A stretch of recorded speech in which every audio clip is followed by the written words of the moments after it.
ETV YouTube ఛానల్స్లో మీ వ్యాపార ప్రకటనల కోసం ఈ నంబర్కి కాల్ చేయండి.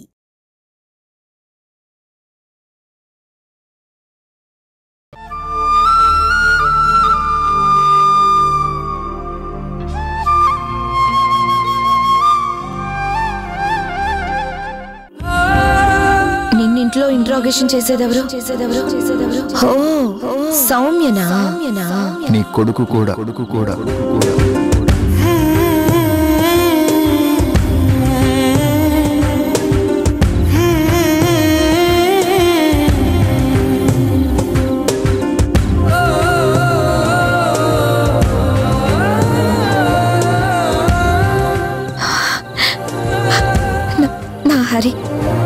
నా హరి ఎలా ఉన్నాడో ఏమో. ఒక్కసారి వాడిని చూడాలని మనసు ఆరాటపడుతుంది. పదే పదే వాడే గుర్తొస్తున్నాడు.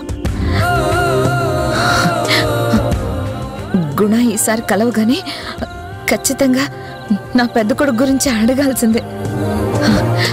అడుగుతాను.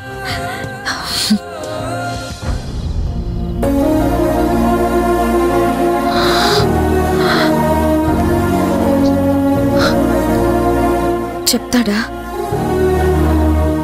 దాటేస్తాడా?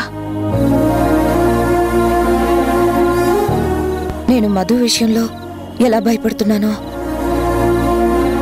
గుణ కూడా అదే భయంతో ఉండుంటాడు కదా.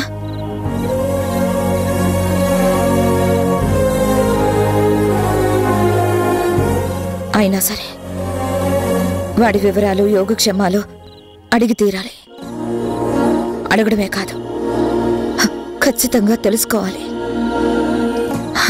చెప్పి తీరేలా చెయ్యాలి. ఒక్కసారైనా వాణ్ణి చూడాలి.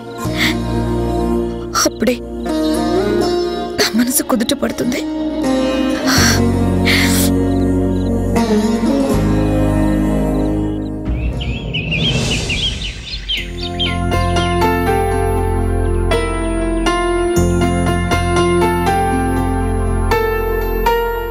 గుణ, కాఫీ తీసుకో. తరుణ్ తీసుకో. తరుణ్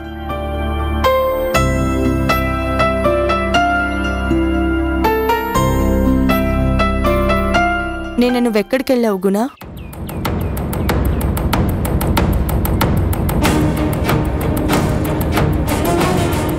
ఎక్కడికేంటి?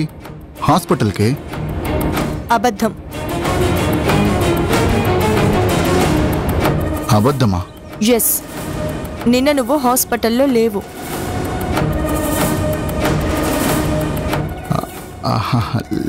లేను. వేరే హాస్పిటల్లో సర్జరీ ఉంటే వెళ్ళాను. ఒక అబద్ధాన్ని నిజం చేయడానికి 100 అబద్ధాలు ఆడినా అది నిజం కాదు గుణ.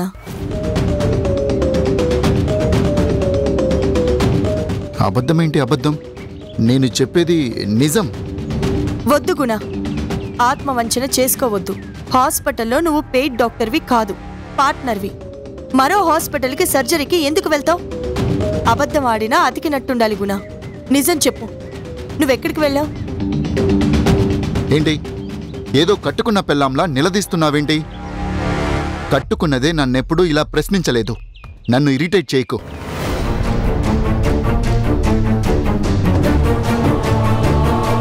సరైన సమాధానం లేని వాళ్లే ఇలా విసుక్కుంటారు, అరిచి విషయాన్నిలా దాటేస్తారు. నీకు నా ప్రతి మూమెంట్ వివరంగా చెప్పాల్సిన అవసరం లేదు.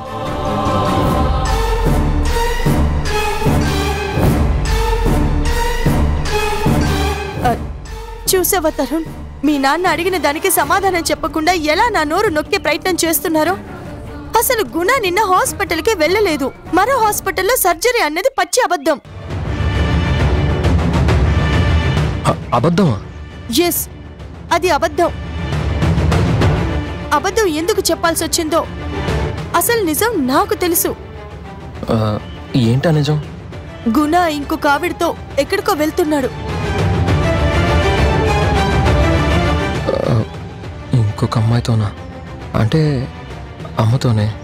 కానీ అమ్మని సౌమ్య గారు చూశారు కదా, అంటే అమ్మని మర్చిపోయిందా, లేకపోతే అమ్మ ఇంటికి వచ్చిన విషయం మర్చిపోయిందా? తరుణ్, ఏంటి అలా అయిపోయావు? నేను చెప్పేది విన్నావా?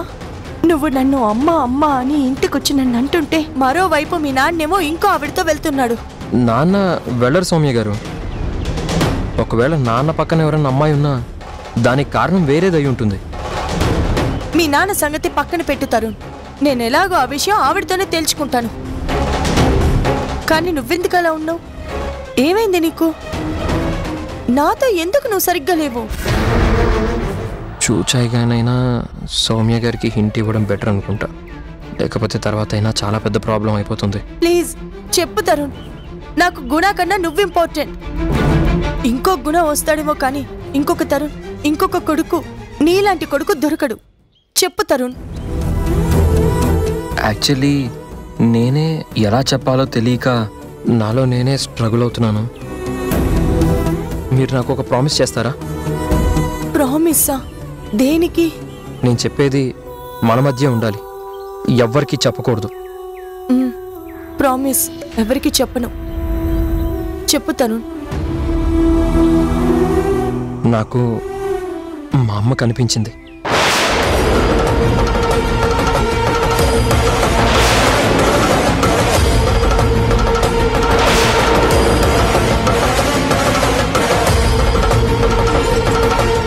ఏమన్నా?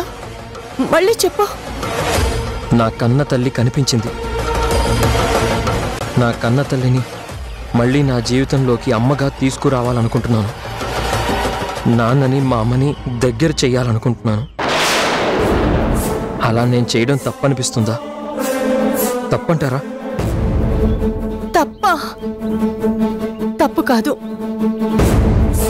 ఎంతైనా కన్న తల్లి కన్న తల్లే. మరి నేను? నన్ను క్షమించండి.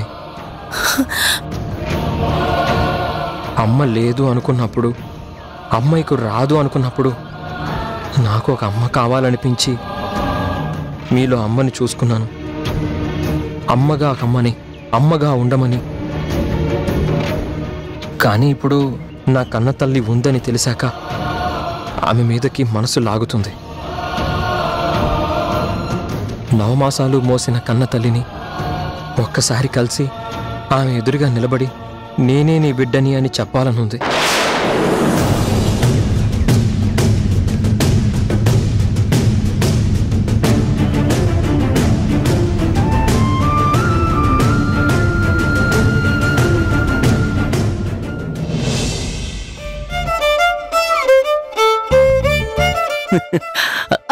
హలో హలో హలో, కొద్దిగా టైము ప్లేసు చూసుకో అమ్మా.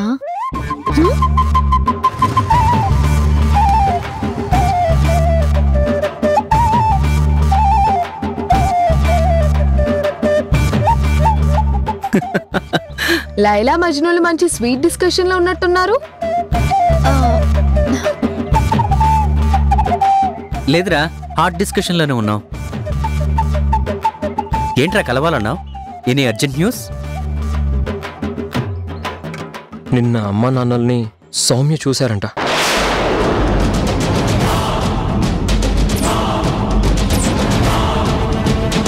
అవునా? ఎక్కడ?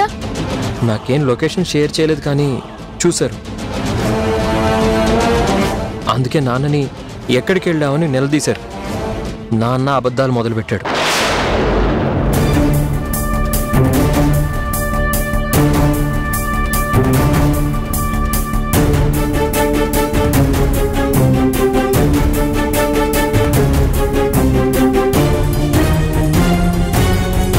అబద్ధం మొదలు పెట్టాడంటే అంతరంగంలో అక్కకి చోటేస్తున్నట్టే అర్థం.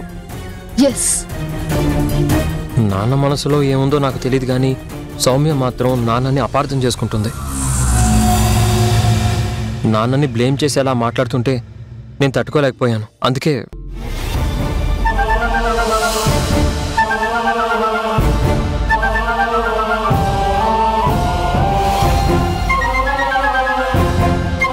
నువ్వు తొందరపడ్డావేమో అనిపిస్తుంది. తను హర్ట్ అయి ఏవైనా అఘాయిత్యం చేసుకుంటే? ఆవిడ ఆశపడే మనిషే కానీ అఘాయిత్యాలకి తెగపడే మనిషి కాదు. లవ్ అమ్మా, లవ్వు. ఎమోషన్లో ఏమైనా చేయొచ్చు. ఆవిడ సంగతి వదిలే. వాడి భార్యకి వాడు దగ్గరైతే తప్పేం కాదు. అసలు పెళ్ళైన వాడిని భార్య దూరమైనంత మాత్రాన ఈవిడ ఆశించడమే తప్పు. ఆ తప్పు తనకి అర్థమయ్యేలా నేను నచ్చ చెప్తా, కానీ ముందు వీళ్ళ మధ్య బెటర్ పొజిషన్కి ఏం చేయాలో ఆలోచించండి. అందరికంటే బెటర్గా తాతయ్య ఆలోచిస్తూనే ఉన్నారు. వాళ్ళని రోజు ఒక దగ్గరికి రప్పించడమే గొప్ప ఐడియా. వీళ్ళు వెళ్తున్నారు, ఇవాళ కాకపోతే రేపు డెఫినెట్గా మారుతారు, మారి ఒక్కటవుతారు. తాతయ్య వర్షన్ ప్రకారం మనసులో ఉన్న అక్కస్సులు కాస్త కాస్త బయట పెట్టుకుంటున్నారు. ఆ ఆవేశాలు పూర్తిగా బయటపడిపోతే ఖచ్చితంగా వాళ్ళు ఒకటవుతారు, అయి తీరుతారు.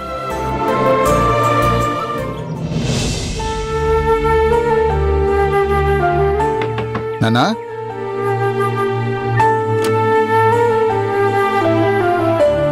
నానా, మావయ్య,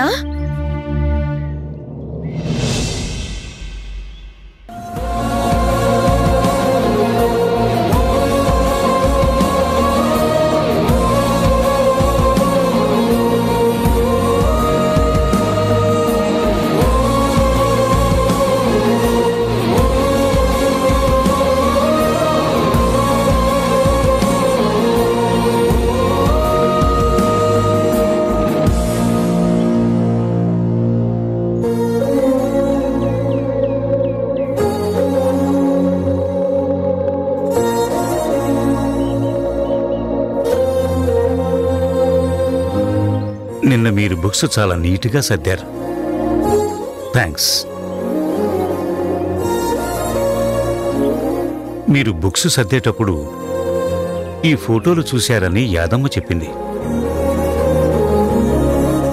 ఆ జ్ఞాపకాలు అలా షెల్ఫ్లో ఉండటం కన్నా ఇలా గోడకు అలంకరిస్తే చూడగానే గతకాలపు సంతోషాలు కళ్ల ముందు కదులుతాయని నా మనసు కనిపించింది. ఎలా ఉంది? చాలా బాగా అరేంజ్ చేశారు మావయ్య. మీ మధ్య ఎప్పుడూ సంతోషాలే ఇలా తొణికిసలాడుతూ ఉండాలని ఆశమ్మా. తరుణ్ణి నేను చూసేలా చేయమని గుణతో మావయ్య ద్వారా అడిగిస్తే నా కోరిక నెరవేరుతుంది.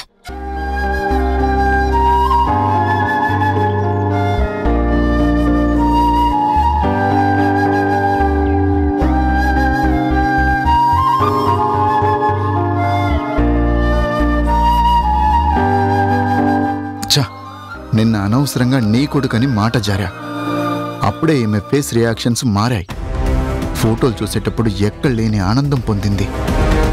ఇప్పుడు నాన్న చేసిన ఈ అరేంజ్మెంట్ వల్ల చాలా ఎమోషనల్ ఫీల్తో వాడిని చూస్తూ ఉంది. కొంపదీసి వాడి వివరాలు కానీ అడగదు కదా. చూపించమని అడిగితే ఏం చేయాలి? ఏంటి, మీ జ్ఞాపకాల్లో మీరు మునిగిపోయారా? నన్ను మర్చిపోయారా? వాకింగ్ చేయించరా? అయ్యో, అదేం లేదు మావయ్య. ఏదో తెలియని ఆనందం. ఆ ఫోటోలు నన్ను గతంలోకి తీసుకెళ్ళాయి, అంతే. మీరు వెనక్కి వెళ్ళుంటారు. అక్కడే ఉండిపోతే ఎలా? వర్తమానంలో నేనున్నా. నన్ను నడిపించరా? నన్ను నడిపిస్తూ నాతో పాటు మీరు ముందుకు అడుగులు వెయ్యాలి. ఎరా, కదలవా? భలేవారే నాన్న, మీకోసమేగా ఇది. అదే వద్దు, నా కోసం అనే మాట మర్చిపోవాలి. మీకోసం అనే దారికి మీరు రావాలి. ఆ దారిలో మనం నడవాలిరా.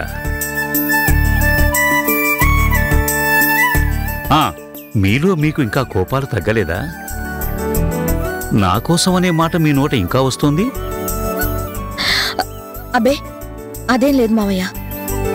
కోపతాపాలనేవి తగ్గటానికి ఇంకా టైం పడుతుందంటావు. వీళ్ల మధ్య దూరం తగ్గించాలంటే పక్కపక్కన కూర్చోబెట్టి ఏదో నియమంతో బంధించాలి. అప్పుడు గాని వీళ్ల పూర్వబంధం తిరిగి ముడిపడదు. యజ్ఞము, యాగము, పూజో, హోమము, వ్రతము ఏదో ఒకటి చేయించాలి. నోము పట్టిస్తే గాని ఈ అపోహలు తొలగవు.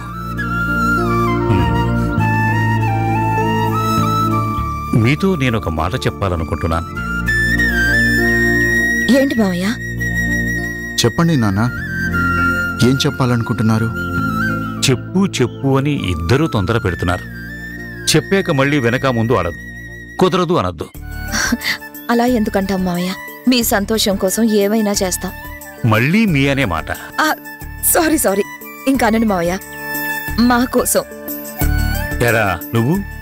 షూర్ నాన్న, చెప్పండి. నాకన్నా ముందు 2 తరాల క్రితం మాదంతా పెద్ద సమిష్టి ఉమ్మడి కుటుంబంరా. మేము మా తరంలో కూడా చాలా కాలం కలిసే ఉన్నాన్రా.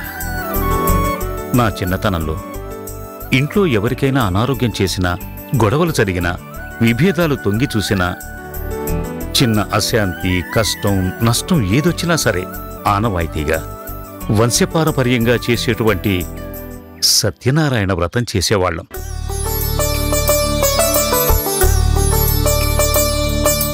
ఆ వ్రతం చేస్తే ఇంట్లో సుఖశాంతులు, ఆరోగ్యంతో పాటు లక్ష్మీ కటాక్షం, మనశ్శాంతి లభించేవని మా ప్రగాఢ విశ్వాసం రా. కాని మీ పెళ్లిలోనే అవాంతరం ఏర్పడింది. వ్రతం కుదరలేదు. ఆ అశాంతి నా మనసులో స్థిరపడిపోయింది. మీ మధ్య విభేదాలకి, మీ ఎడబాటుకు కూడా కారణం అదే అని నా మనసు బలంగా చెప్తోంది. నా ఆరోగ్యం కుదుటపడాలన్నా, మీ అపార్థాలు తొలగాలన్నా మీరు సత్యనారాయణ వ్రతం చేస్తే బాగుంటుందని నా మనసుకు తోచింది. మీ కోరిక, మీ ఆరోగ్యం కోసం వ్రతం చేయడానికి నాకేం అభ్యంతరం లేదు నాన్న. చాలా థ్యాంక్స్ రా. నా కోరిక కాదంటారేమోనని నా గుండెల్లో దడ ప్రారంభమైంది. మొక్కు చెల్లించకుండానే కన్ను మూస్తానేమో, ఆ దోషం తరతరాలు పీడిస్తుందేమోనని భయపడ్డా. వ్రతం ఎప్పుడు చేయిద్దామని ఆలోచిస్తున్నారు మావయ్య? ఇప్పుడే పంతులు గారితో మాట్లాడి మంచి రోజు ఎప్పుడో కనుక్కుంటాను. చేయించవలసింది ఆయనే కదా.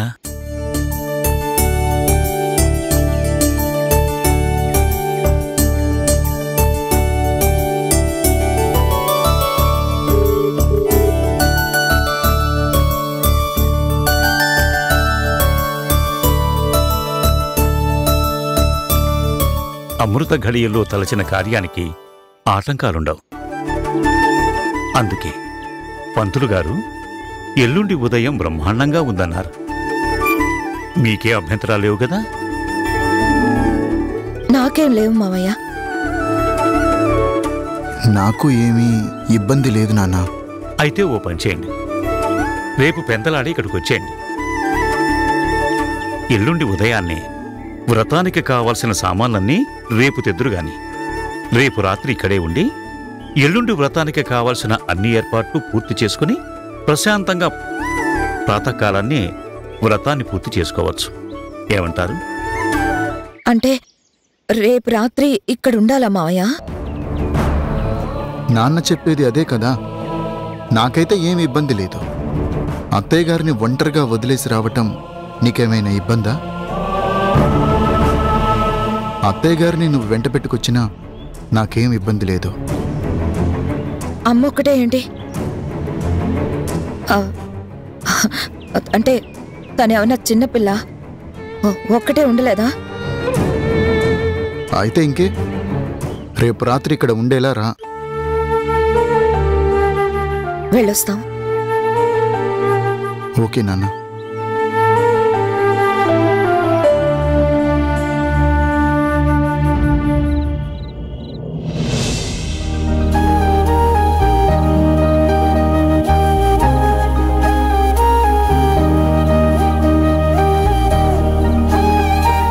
ఏంటి జనని బ్యాగ్ సర్దుతున్నావు?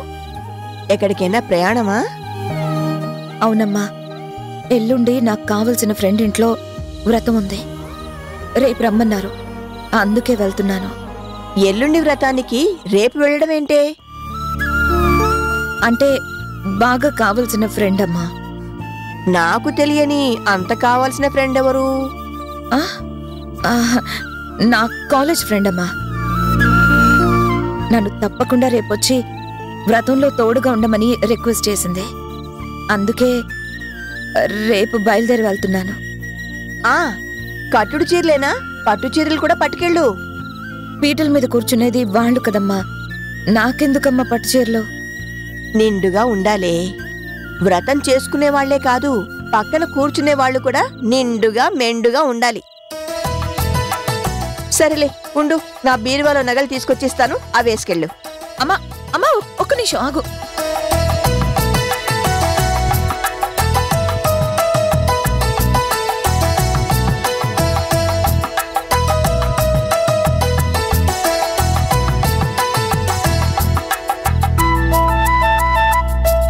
నీకు కావాల్సిన మనిషి తన మనశ్శాంతి కోసం చేసుకుంటోంది.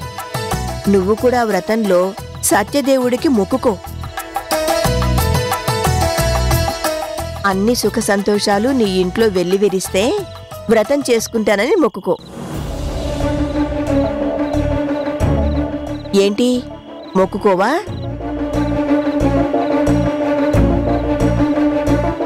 నువ్వు కోరుకునే సంతోషాలేంటో నువ్వెందుకు మొక్కుకోమంటున్నావో నాకు తెలుసులేమ్మా. నీ వ్రతం ఎక్కడో, నీకంత కావలసిన వాళ్ళెవరో, ఎవరెవరు వ్రతం చేసుకుంటున్నారో నాకు తెలుసులేవే పిచ్చి మొహమా. నువ్వు నాకేమీ తెలియవు అనుకుంటున్నావు, కానీ నాకన్నీ తెలుసన్న విషయం నీకు తెలీదు. అన్నయ్య గారి మనసులో ఆలోచన నాకెప్పుడో చెప్పారులే. పెందలాడే పడుకోవే, మళ్ళీ పెందలాడే లేవాలంటున్నావు కదా. సరే అమ్మా.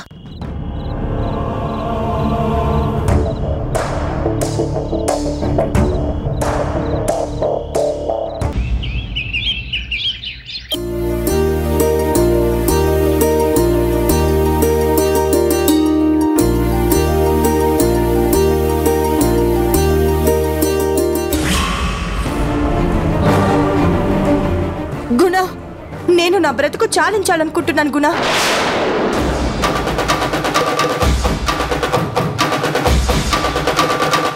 సౌమ్య, ఏం మాట్లాడుతున్నావు?